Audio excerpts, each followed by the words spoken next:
Hello, everybody, and welcome to our fourth Game Changer Chat. I'm Tevis, and I'm super psyched to have with me Annelise Lonidier, who is one of the most ballsy, spirit-fueled, risk-taking, never back down, and full of love entrepreneurs I have met in my entire life. I wanted to bring her on to this series because I know that a lot of folks who have been game changers all their lives are going through a moment of WTF. Yes. Right? So welcome to Annelise, and we're just going to dive in. I'm going to make you talk about yourself. Is that okay? Okay. For that beautiful introduction, first of all. Oh my, well, it's pretty easy because I'm just telling them what I know to be true of you. So let's tell them the truth about how we met, right? Yes. So I get this random thing from one of the diva locos of the yoga world about leading a trip to Cuba for yoga. And I was like, wow. I was like, yoga in Cuba, holy guacamole, or holy mojito, I should say. Right? That's very appropriate.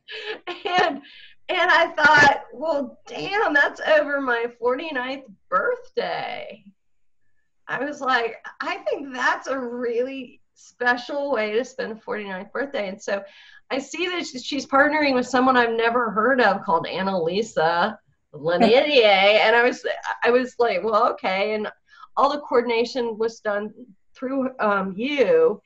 And through that, I'm going to say that even that experience was very singular in my experience in the yoga world because, and this is not a diss on yoga people, but a lot of folks who get into the yoga business are really great at yoga, but they're not great at business. And they say it themselves, and that's why there's all these yoga business programs, etc. But part of what was so cool was even from that first email, I emailed you 4 a.m, the Sunday after Thanksgiving, the trip or something. The trip was a couple of weeks away, and you were on it. And travel to Cuba wasn't even really legal then. Right. So this should tell people a lot about you, right? One, that you're not afraid to kick down boundaries. 2, that you're not afraid to do what other people say, oh, you can't do that. 3, that you are able to combine spirituality and business, right? And, well, I won't even tell them how much fun you are to do salsa with, but she's a badass salsa dancer, man. I just had to... Amazing. A lot of very late nights and a lot of very early mornings doing yoga. Well, that was the other thing that was amazing about you is I had to bail on half of those late nights. I mean, I'd have a couple mojitos and I'd be like, oh, dude, I'm out. And you could do it and run with it. And so freaking inspiring. So, okay. So how do you get to be you? Because that's really the question I want to... Oh. Where does this story begin? How do you evolve into being this person that I end up meeting for the first time in Havana, Cuba? Mm-hmm. Yeah, that's a great question. So I'm a work in progress, like I think all of us are, and I always recognize that.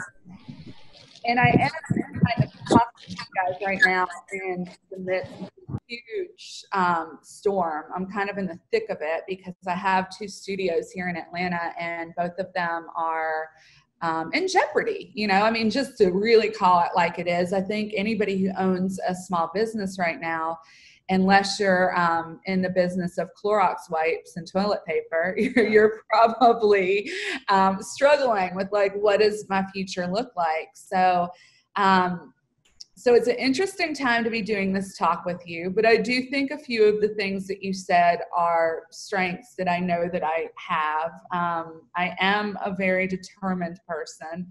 I don't really take no for an answer unless I've learned as I've gotten older to sometimes stop and pause and to think about where the no's coming from. Occasionally it will help to redirect me, but I don't know, I'm tenacious. And I think where that came from is probably my upbringing. Tevis also met my mom, who was in Cuba with us. Who's awesome. And, I grew up in a single parent household. My mom worked 4 jobs when I was growing up. My father was really absent for the majority of my life.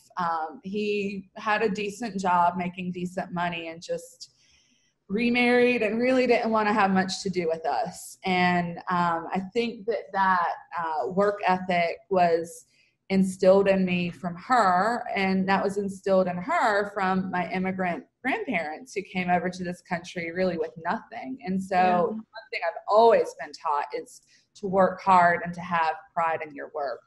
Yeah.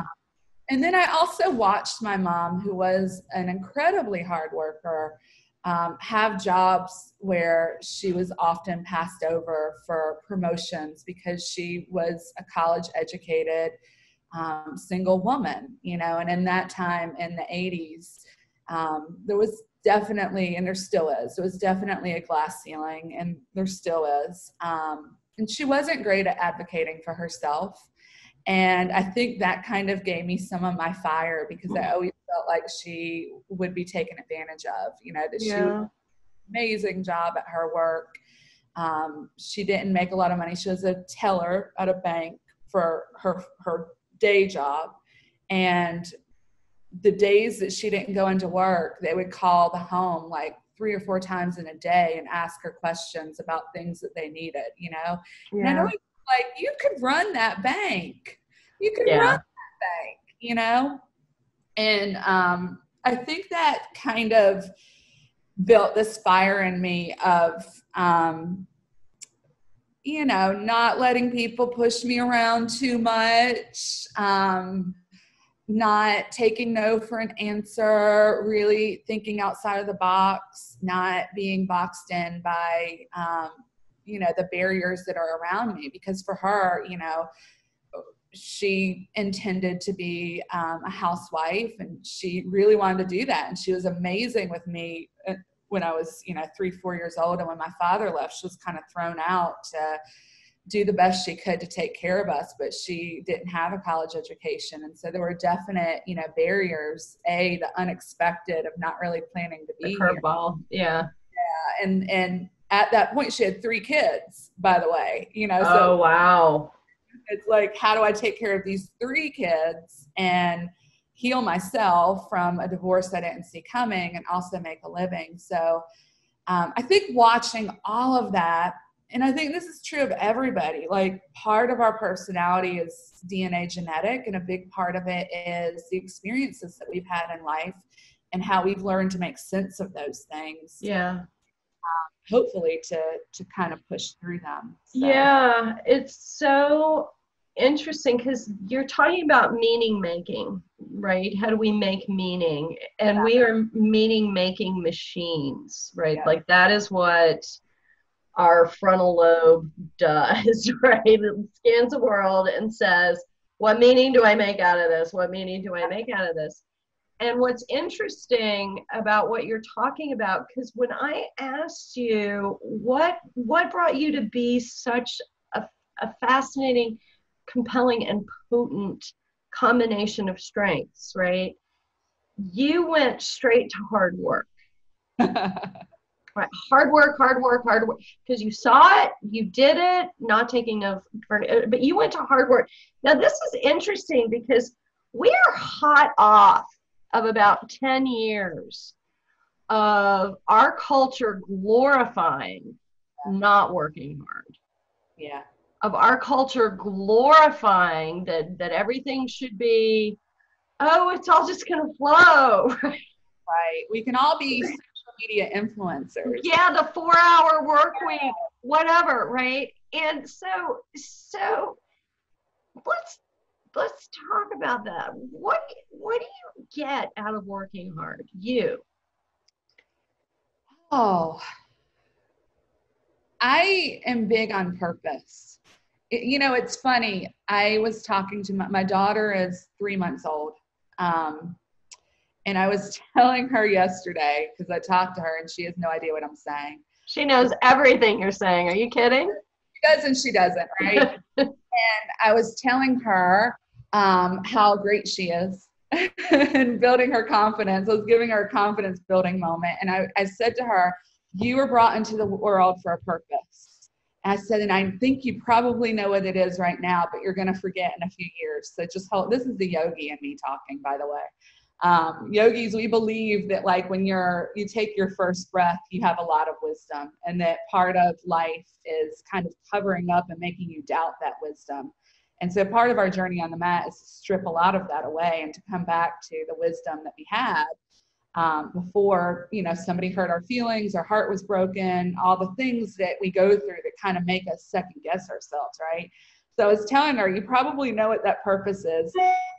You're not going to remember, but I hope, you can come back to it. And I said, your purpose, when I was going through labor, right at the moment she was about to be born, and I had been in labor for 24 hours, my doctor was pulled out of the room to go deliver the person next door because she literally was coming out at that moment. And I was like 5 minutes away from having her. So I'm sitting there like, oh my God, this baby's going to be born and nobody's going to be in the room. And so I told my daughter, your purpose is different than the girl next door. Like whatever the moment you entered the world, that's probably the gift that you were given. And, you're here to deliver and have that purpose. And so I think for me, like hard work, part of the hard work now, when I was younger, it was literally, I don't want to be poor. Yeah. We grew up without a lot of money. But part of it now is really feeling like I have something unique to offer. And I want to be able to put that out into the world. I think I have a unique viewpoint. I have, I have a certain mixture, and we all do. And, shame on me if I don't put it out there because I'm too afraid or too lazy or, whatever it could be. It could be a number of reasons that. Oh my God. Yeah. I love it. Oh, that's hard work to me now. We can just cut. We'll just cut. That's all anyone needs. No, we're not going to cut because I have a lot of other questions for you. Yeah, shame on us if we do not bring it out into the world, right? I mean, that's why we're here. Yeah. So you made your way through the corporate stuff. I did. How was that for you? That was never, so I spent about 15 years in marketing for a medical device company. I worked with surgeons creating new products and bringing new products to market and training a sales team on how to train surgeons to use them and sell them and all that stuff. It was interesting. I think one of the things that I've always been interested is in health and wellness and wholeness. Which is kind of the common thread between what I used to do and what I'm doing now, teaching yoga. And I really enjoyed my job and I felt like I was pretty good at it, but I was never really great at the corporate shenanigans. I never really fit in. I'm a little too rough around the edges for corporate world. I'm a little too straightforward sometimes and not really always good at playing the game. And sometimes I wish, looking back, that I was better at that. Because I don't necessarily think playing the game is BS or selling ourselves out or whatever. I think that there is, the older, wiser version of me thinks that there is some, there's something to be said for bringing people together around an idea. And sometimes I would be a little divisive in the things that I would do. Like I might have been right, but the way that I would go about it wasn't always the best, you know? Yeah. Versions like that, you know, something I'm still working on today, actually. Yeah. I think that's a definite point of wisdom. Like, is it more important to be right than understood? Right. Exactly. Right. Exactly. Yeah. Yeah. That's some earned wisdom there. It is. So you wake up after 15 years, you've fallen in love with yoga, right? You were in North Carolina at the time? Oh, so here goes back to the hard work. Okay. I had moved to Atlanta and I was doing my job in marketing, and someone had opened the studio that I own now, but she was moving out of the country. And so I bought the studio from her, kind of kept it as it was. And I taught like one class, maybe 2 classes a week. And then I decided to open a second studio. I kept my full-time job for about 2 years during this process. Right before I left my full-time job, I had the 2 studios. I was teaching like maybe 6 classes a week. Wow. But it was probably more like 8 because I would fill in for yeah. So yeah. And I had a full-time job and was traveling a good bit for work. So I was really burning the candle at both ends. Aren't you glad that you were just in your 20s doing that, or 30s? Early 30s. I am glad because I look back at it and I'm like, I don't know how I did that. I really don't, you know. Sometimes I think with me, I'm hot and I'm cold. Being in the middle is difficult. You know, it's like I'm really busy, I can do that, or I can be really not busy. But being in the middle is kind of a struggle for me sometimes, and that's where I tend to be right now all the time. So it sounds like you had, when you bought the studio, what was the economy doing? Let me think. It was fine. It was definitely after the markets crashed, you know, with the whole real estate thing. It was after that. And the economy was good. Yeah. In Atlanta, especially because we had this whole, you know, regentrification of the city. So the incomes in the area that I own businesses have gone up a lot over the years. So this was all pretty smart planning, right? It was, except who saw coming where we are right now. Well, we're going to get to that. Did you plan on quitting your job eventually when you bought the studio and started the other one?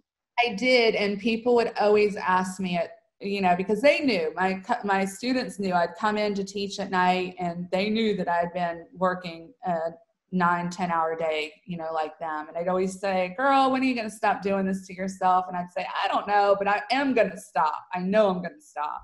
Yeah. I didn't really know when. And I think that's part of also growing up in the situation that I grew up in, is that, you know, my mom didn't have stock. She didn't have a budget. The budget was like how not to be broke at the end of the month. You know? The budget was like, what can we put off until next month? And so I never was great, and I always kind of avoided financial planning and like having financial goals. So it was never really like, I need this amount of money saved up. I literally got to the point one day where I wanted to cry going into work, because I felt like it wasn't fair to not be focusing on the business. I felt like you were cheating it. I was cheating it. I was cheating my employees. I was cheating myself.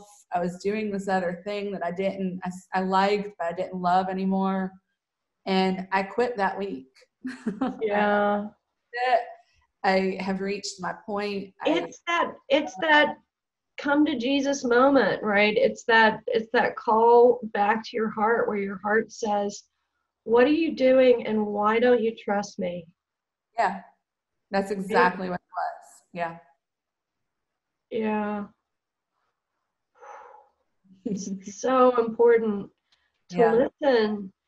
And we're not taught to listen to it. So yoga taught me that, there's yeah. so much, like even my fieriness, being a yogi and having that nature has been very interesting. I've learned so much from my yoga practice about how to quell that and how to look at the other way of examining things instead of being stubborn and headstrong, and then also how to listen to my heart, grasping, right? Really a lot of grasping. So what did you have to decide was okay? And the reason I'm saying that is that for a lot of us who we think we have to be to not be broke, right? Because that was one of the motivations. Who we think we have to be comes with a certain set of trade-offs, right? Well, this makes me safe. This gives me this gives me that, identity, etc. What pieces of yourself did you have to let go of to allow yourself to quit your job? Well, I think for sure fear, the part of me that I've always had a not great relationship with vulnerability. I think being vulnerable always felt like being weak to me. And I never really wanted to be weak. Because again, like what I saw growing up was, people would take advantage of you if you don't stand up for yourself. And, you've got to be able to do this. You don't have a lot of backup support. I didn't have a lot of people to get me out of trouble when I got into trouble. It was always me kind of figuring my own way out. So I think vulnerability has been really hard for me. And honestly, that's like the biggest part of, also newly married. That's the biggest part of my marriage too, is learning to be vulnerable. So it's like a business thing and a interpersonal relationship thing. No matter where we go, there we are. It's like we think that a part of our personality is just present in one place, but then we keep bumping into it in other places. And it's kind of funny that we can move into such self-deception and say, oh, well, that's not really present in this part of my life. But usually we're the same person.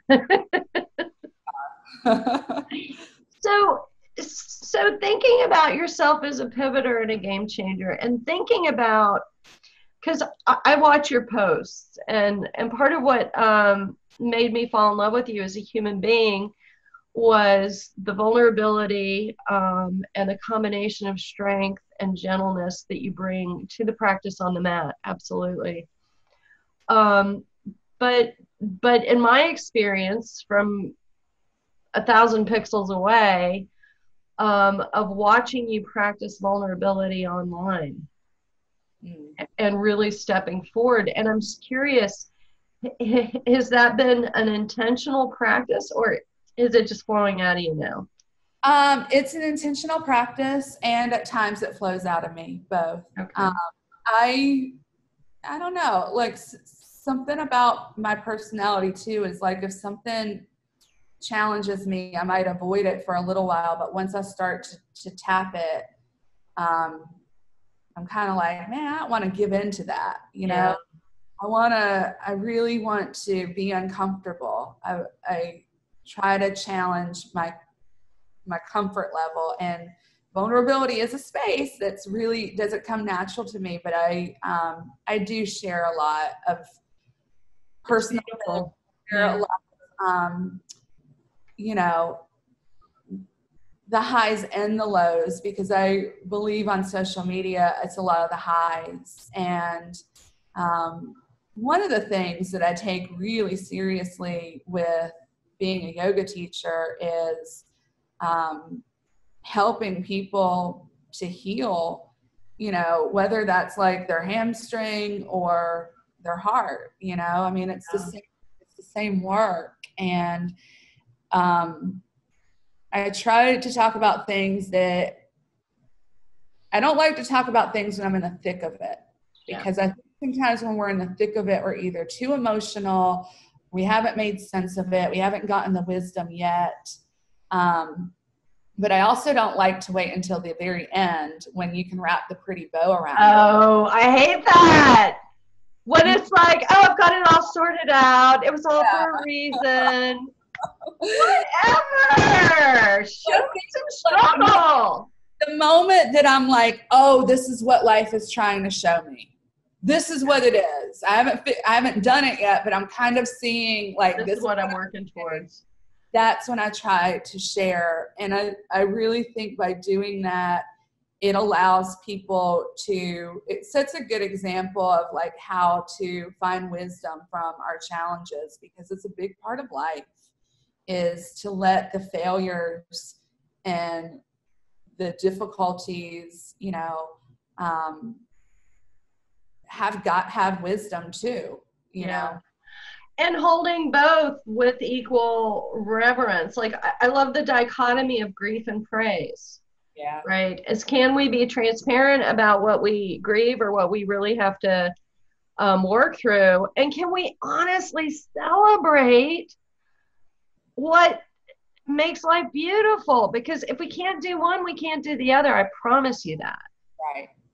Yeah. So true. Right. So what you just said about sharing your vulnerability, like that's actually why I started this series, because I was just like, there's so many freaking amazing people on this planet who have walked their own path. And just to toot your horn, I mean, here she is bootstrapped, never took funding, correct? Right. Crazy crowded Atlanta yoga space. I mean, you can imagine. Like it's crazy competitive. She comes in, she's working 2 jobs, and she manages, at one point you had 3 studios, correct? Yeah. Right, 3 studios, and was voted the best of Atlanta, like all these years in a row and stuff. And up against big money and deep pockets and really entrenched kind of old school Hatha snobbery and all that other stuff. And that is really remarkable. Yeah. Right. And I think it's your ethic too, because she scheduled me to teach a workshop. And it's funny because I called her because we only had like 2 people signed up. And she said to me, I remember this, and I was blown away. I was like, what? She said, Tevis, she said, I decided a long time ago that even if no one came, I was going to show up. And she was like, so if it's one person, you're still going to do it. I was like, okay, Mom. Yes, ma'am. I will be there. I'm getting on the airplane. I'm packing now, right? So I think there's something to be said about that. And I've been participating in some of the Yoga Alliance stuff, really trying to help both yoga teachers and healing modality professionals make sense of how do you give this beauty that you are, this gift, right? This talent, skill, passion, purpose, everything. How do you deploy it now? And I know that this is probably mid-journey for you, and I really don't expect to have the bow on top yet, but how are you sitting with it? Yeah, the bow is not there. The wrapping paper is not there. I have faith in myself.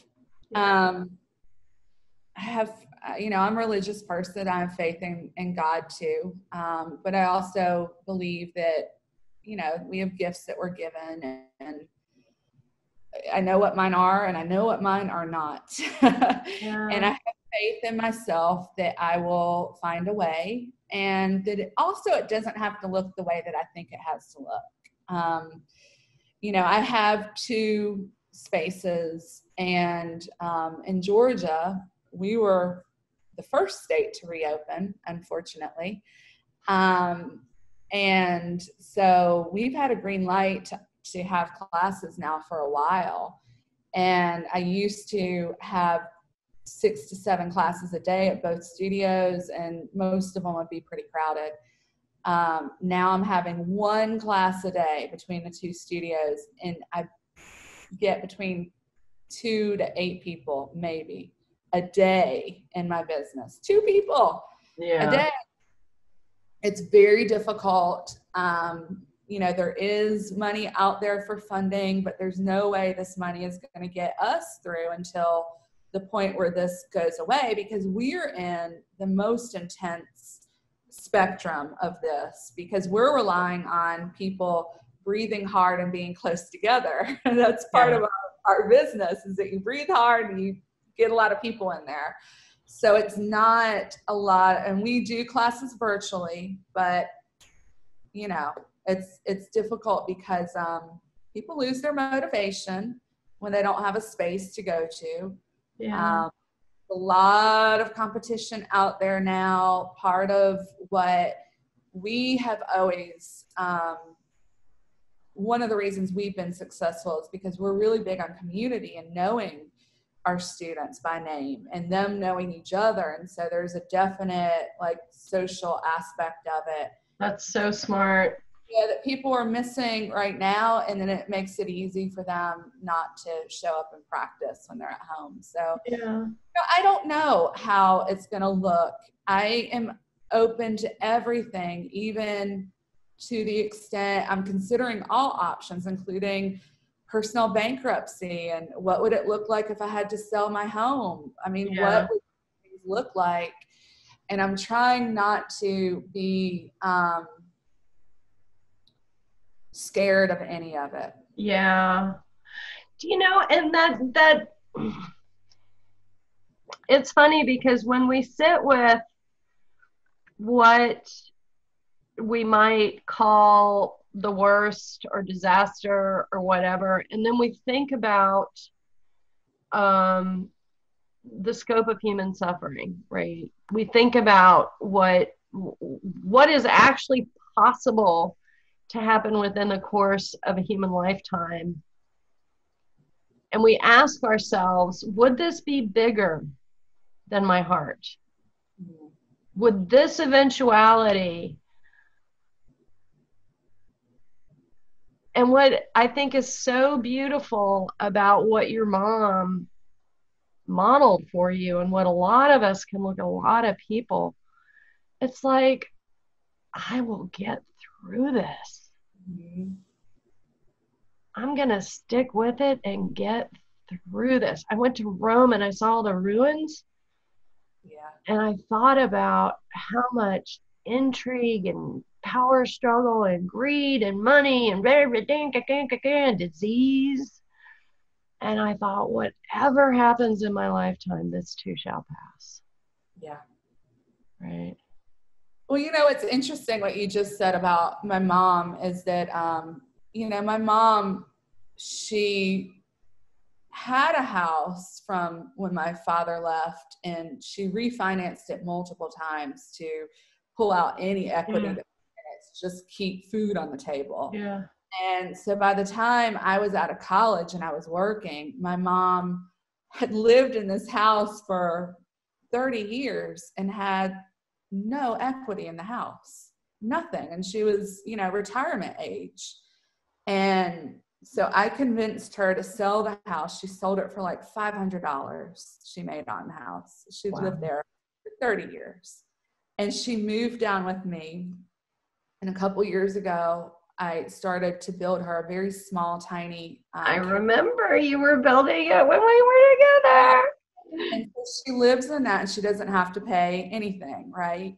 And then one of her friends recently went through financial issues, and, she has an amazing pension, and she had multiple properties, and she ended up having to sell all of them. And she was so stressed. And I told my mom, I said, you are actually in the better position right now. Who would have thought? you made like no money, all these years. And now you're living, you don't have a mortgage, you don't have anything to really, no utilities because I pay for them, and you can kind of do whatever you want. And so I don't know. I think just those type of things. The irony. It's not really about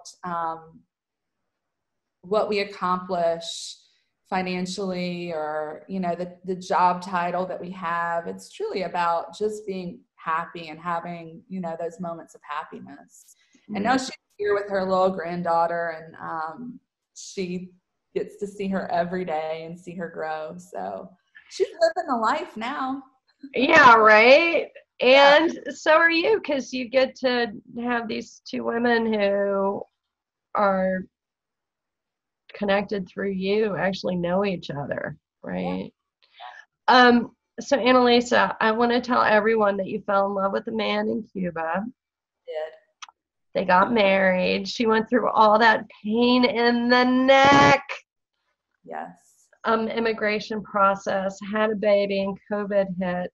And so I'm a big fan, obviously.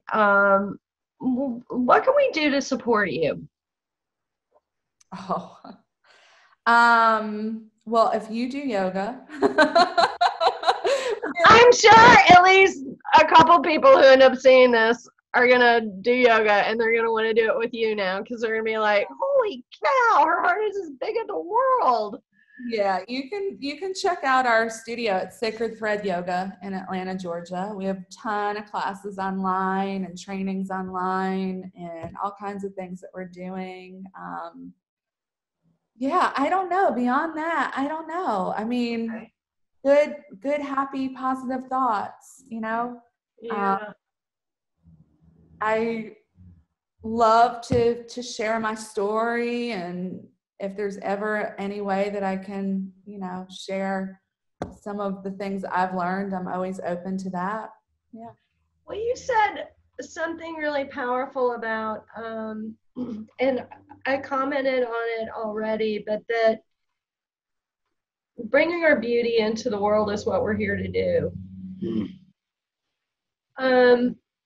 So this whole book I wrote, the game change idea is that so many of us think that we're gonna somehow satisfy something inside of ourselves by checking boxes, right? Whether or not we have the spouse, right, or the house, or the job, or the title, or the income, or the whatever, the power struggle that we just went through at work, or the social standing, or on the board of the all that stuff. I mean, what is your best recommendation to people when they forget that their ultimate judge, right, is have they aligned with their heart, right? What's your advice to people who may be forgetting that in the face of fear? Yeah, that's interesting, because we're all at different points in the journey, and some of us are not even aware of that yet. I think some of us are in the checking the box. It's one of the things that I love about yoga. I started doing yoga, and it was purely exercise for me. It was like I would leave before Savasana. I would roll my mat up before the mat. And I'd be crying, going, oh, don't leave, it's the most important part. Oh my God. Now it's my favorite part. And it's my favorite part because when I get really still and I can let go of all the things that I think other people need me to be, or the way I think success should look, or, even we sometimes emulate people. We've seen this work for them and we're going to go down that path. When I get rid of all of that, front mind, intellect, book knowledge, and I can kind of tap into my deeper wisdom, which I think is very unique to each of us. We all have this deep wisdom within us. then it becomes easy to remember that it's not about checking the boxes. It really is about the heart and how we feel at the end of the day. I don't know that there's always an easy way to remember that. I think that this COVID situation is probably going to change lives for a lot of people. And hopefully we don't forget about that. You know, hopefully when this all is over and things start to resume to more normal, we've all had time to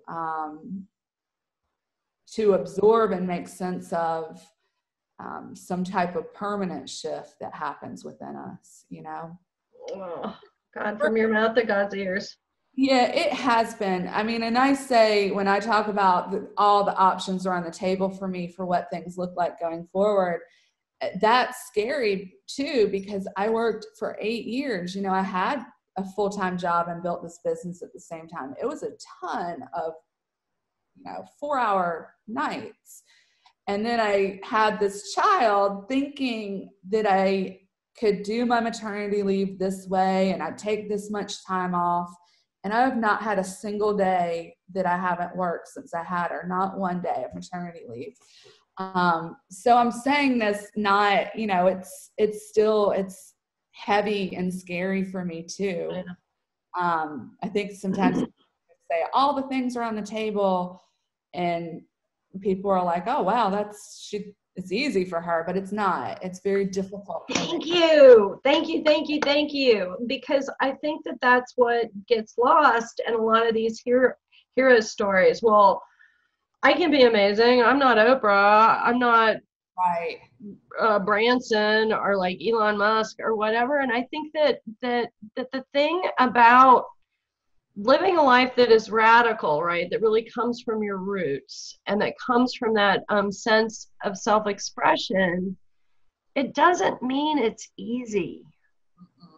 No. It doesn't mean that you aren't scared sometimes. It doesn't, and people who do it, it doesn't mean that they have some greater tolerance for, no. Being terrified is part of it. Yeah, it is. Yeah. I mean, and I'm scared, and I've cried, but I'm not,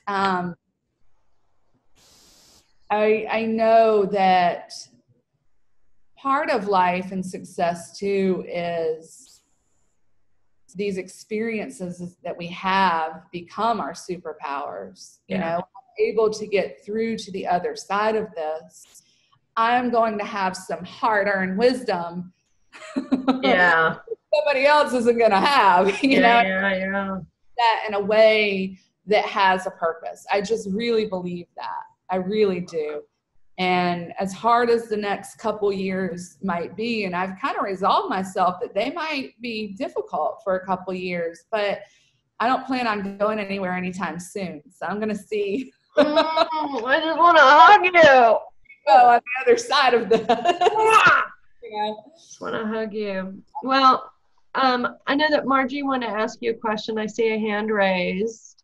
Yeah. Yes, I've been listening with an open heart, and I'm really appreciating what you're saying about, having fear but not living in fear. And I think that's really meaningful and really beautiful. And I appreciate your transparency and authenticity in there. And I want to reaffirm something Tevis said earlier, which is, I didn't know she was quoting you when she said this to me, but I also run some retreats out in Montauk, Long Island, and I was struggling because there was only really one person at the time signed up, and I was like, what do I do? This is somebody I know. She's flying in from Chicago, and there were 2 retreat leaders, and do I have it? And she said to me, well, someone I really respect very highly once said to me, even if nobody's coming, you still hold it.